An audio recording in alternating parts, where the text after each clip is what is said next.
بسم اللہ الرحمن الرحیم۔ جماعت اشتم کی طالبات السلام علیکم۔ طالبات، ہم لوگوں نے نظم خدا کرے کی بلند خوانی پڑھ لی تھی اور اس کی تشریحات کو ہم نے سمجھ لیا تھا۔ اب ہم کتاب کے مشقی کام کی طرف آتے ہیں۔ مشقی کام میں ہم سب سے پہلے الفاظ معنی لکھیں گے۔ ان الفاظ معنی میں طالبات میں نے آپ کے مشقی کام کے سوال نمبر 3 کے الفاظوں کو بھی شامل کر لیا ہے۔ جب آپ سوالات میں دیکھیں گے جو سوال نمبر 3 کے جو الفاظ ہیں جو ہمیں معنوں کے لیے لکھنے کے لیے دیے ہیں، ان الفاظوں کو بھی میں نے اس میں شامل کر لیا ہے۔ الفاظ دیکھیں، میں الفاظ پڑھ رہی ہوں۔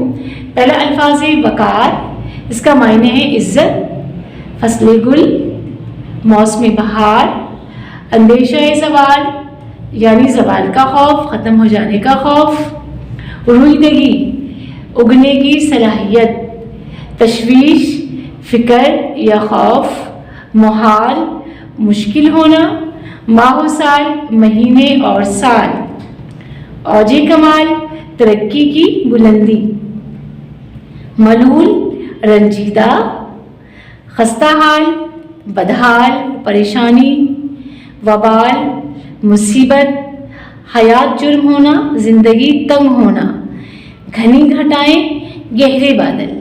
طالبات، نظم کے اوپر جو الفاظ معنی ہیں وہ بھی اس کے اندر آ گئے ہیں، اور جو ہمیں سوال نمبر 3 کے تھے وہ بھی الفاظ ہم نے الفاظ معنیوں میں لکھ لیے ہیں۔ اب طالبات مختصر سوالات کے جوابات کی طرف آتے ہیں۔ میں سوال پڑھ رہی ہوں، جواب میں نے اس کا بورڈ پر لکھا ہے۔ دیکھیں، پہلا سوال ہے، شاعر نے وطن کے لیے کیسی فصل گل کی دعا کی ہے؟ جواب ہے، شاعر نے ایسی فصل گل کی دعا کی ہے جسے ختم ہونے کا خوف نہ ہو۔ سوال نمبر 2، شاعر نے اپنے ہم وطنوں کے لیے کیا دعا کی ہے؟ شاعر نے دعا کی ہے، میرے وطن کے ہر باشندے پر کبھی کوئی ایسا وقت نہ آئے کہ کسی پریشانی کے باعث اسے زندگی وبال لگے یا وہ کسی مشکل کا شکار ہو۔ سوال نمبر 3 دیکھیں طالبات، ہر ایک شخص کو تہذیب وقت کا اوج کمال سے شاعر کی کیا مراد ہے؟ اس کا جواب ہے، شاعر چاہتا ہے کہ اس کے وطن کا ہر شخص اپنے فن کے اوج کمال پر ہو۔ طالبات، سوال نمبر 4 ہے نظم کا مرکزی خیال۔ دیکھیں، میں نے مرکزی خیال لکھا ہے، شاعر نے دعا کی ہے اس کا وطن ہمیشہ سلامت رہے، اس کے وطن کے باشندے ہمیشہ خوشحال رہیں، کبھی کسی پریشانی کے باعث زندگی سے تنگ نہ ہوں، اور ہر شخص اپنے وقت کے فنون پر کمال رکھتا ہو۔ طالبات، سوال نمبر 6 کی طرف آتے ہیں۔ دیکھیں، سوال نمبر 6 ہمیں نظم کے اشعار میں سے قافیہ اور ردیف تلاش کر کے لکھیں۔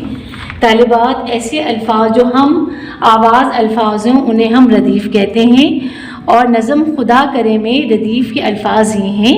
یہ دیکھیں، تمام الفاظ ابھی جو میں پڑھوں گی یہ ہم آواز ہیں: زوال، مجال، مثال، محال، ماہ و سال، خستہ حال، وبال۔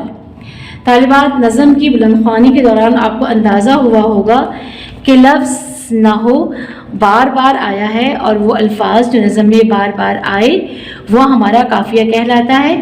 تو اس نظم کا قافیہ ہے نہ ہو۔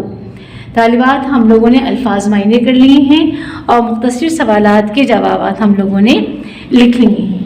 اب مزید مشقی کام جو ہمیں کتاب میں سے کرنا ہے وہ ہم اپنے اگلے نشست میں کتاب پر ہی لکھیں گے۔ اس کام کو آپ اپنی کاپی پہ خوشخط صاف صاف لکھ لیجیے گا۔ اللہ حافظ۔